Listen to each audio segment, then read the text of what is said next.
Harvard university Prabhupada lecture दौले।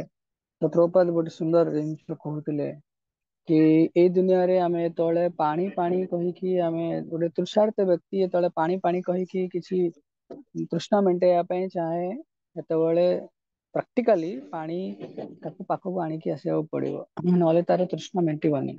ସେଥିପାଇଁ କଣ କୁହାଯାଏ କି ଏଇ ଯୋଉ ଦୁନିଆଟା ଅଛି ତାକୁ ରିଲେଟିଭ ୱାର୍ल्ଡ ମାନେ ଗୋଟେ ଜିନିଷ ଆଉ ଗୋଟେ ଜିନିଷ ଉପରେ ନିର୍ଭର କରେ, କିନ୍ତୁ ଆଧ୍ୟାତ୍ମିକ ଜଗତରେ ସେଇଟା ହେଲା ସ୍ପିରିଚୁଆଲ ୱାର୍ଲ୍ଡ, ଆବସଲ୍ୟୁଟ ୱାର୍ଲ୍ଡ, ପୂର୍ଣ୍ଣ ଆବସଲ୍ୟୁଟ ୱାର୍ଲ୍ଡ ମାନେ କଣ? ସେତେବେଳେ ଆଜି କେହି ଜଳ ବୋଲି ଉଚ୍ଚାରଣ କରିବ ତାର ତୃଷ୍ଣା ମେଣ୍ଟିଯିବ। ଭାବ ତମେ ଏଠି ବସିଛ, ଖରା ଦିନେ ପୁରା ଜୋରସେ ଖରା ହଉଛି, ତମେ ସାଙ୍ଗେ ସାଙ୍ଗେ କହିଲେ ଗୋଟେ ଲସି ସରବତ, ସାଙ୍ଗେ ସାଙ୍ଗେ ତମର ତୃଷ୍ଣା ମେଣ୍ଟିଗଲା। ତ ତମେ ଲସି ସରବତକୁ ପାନ କରିକି ତୃଷ୍ଣା ମେଣ୍ଟିଗଲା। ତ ଆବସଲ୍ୟୁଟ ୱାର୍ଲ୍ଡ ରେ ଟାଇମ ର ଇଫେକ୍ଟ ନଥାଏ ଏତେ।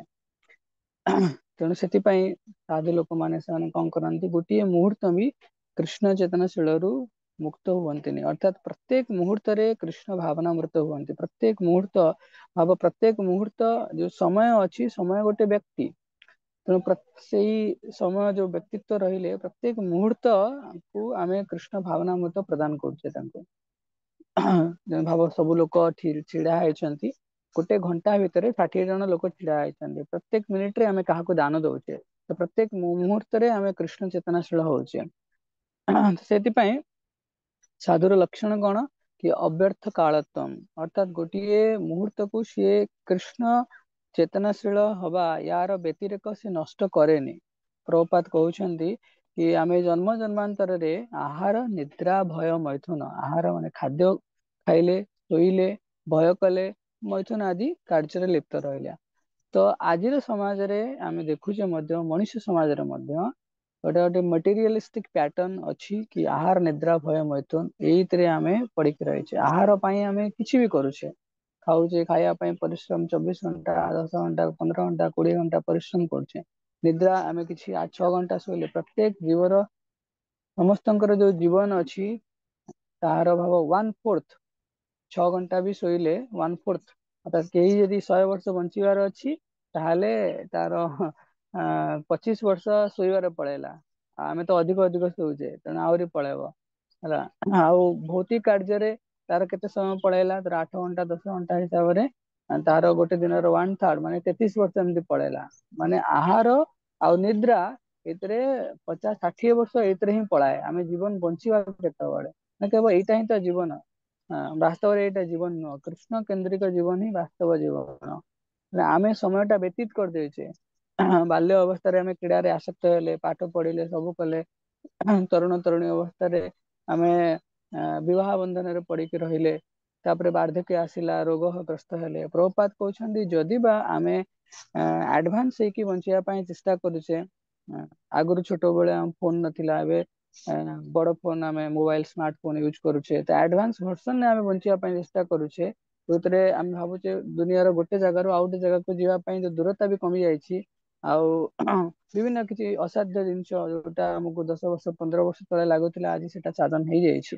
କିନ୍ତୁ ପ୍ରଭୁପାଦ କହୁଛନ୍ତି this is the deluxe edition of civilization, ଅର୍ଥାତ ଆଗରୁ ଲୋକମାନେ ଚାରି ଚକ, କୁକୁର ବି ଚାରି ଚକରେ, କୁକୁର 4ଟି ପାଦରେ ଚାଲୁଛି, ଚତୁଷ୍ପଦ ପ୍ରାଣୀ, ଆମେ ବି ସେଇ 4 ଚକିଆ ଗାଡିରେ ଚାଲୁଛେ। ତ କୌଣସି ବିଶେଷ ଅନ୍ତର ନାହିଁ। ଆହାର ନିଦ୍ରା ଭୟ ମୈଥୁନ ଏ 4ଟା ଜିନିଷ ଜୀବ, ଯେକୌଣସି ଜୀବଜନରେ ସମାନ।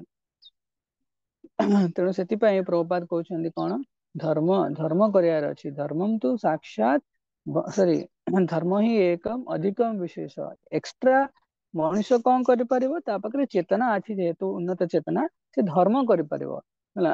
ମନା କରାଯାଉନି କୌଣସି କାର୍ଯ୍ୟକୁ, ଭୌତିକ କାର୍ଯ୍ୟ ଯାହା ଆମେ କରୁଛେ ତାକୁ ତୁରନ୍ତ ଷ୍ଟପ୍ କରିବା ପାଇଁ, କିନ୍ତୁ ଭୌତିକ ଚେତନାକୁ ତୁରନ୍ତ ଷ୍ଟପ୍ କରିପାରିବା। ଆମେ ଯୋଉ କାର୍ଯ୍ୟ କରୁଛେ ସେଥିରେ ଧାର୍ମିକ ଭାବନା ଆଣିପାରିବା, କୃଷ୍ଣ ଚେତନଶୀଳ ହେଇପାରିବା। ଆମେ ଯଦି ପ୍ରତ୍ୟେକ ଦିନ ପ୍ରାତଃ ମୁହୂର୍ତ୍ତରେ ଉଠୁଛେ, ତ ଭଗବାନ କୃଷ୍ଣଙ୍କ ପାଇଁ ଉଠି ପାରିବା, ଭଗବାନଙ୍କର ମଙ୍ଗଳ ଆରତୀ ଗାଇ ପାରିବା, ମଙ୍ଗଳ ଆରତୀ କରିପାରିବା, ଭଗବାନଙ୍କ ପାଇଁ ରୁମ ଝାଡୁ ମାରି ପାରିବା, ଭଗବାନଙ୍କ ପାଇଁ ପାଠ ପଢି ପାରିବା, ଭଗବାନ ସବୁ କିଛି କରିପାରିବା, ଭଗବାନଙ୍କ ପାଇଁ କରିପାରିବା। ଏବେ ଯେତେବେଳେ ଏଇ କଥା ଆସୁଛି, ଆମେ ଶୁଣୁଛେ ଭଗବାନଙ୍କ ପାଇଁ ତ କରୁଛେ, କିନ୍ତୁ ଭଗବାନ ତ ଦଉନାହାନ୍ତି କିଛି ଆମକୁ, ଆମର ଜୀବନରେ ସଫଳତା ଆସୁନି।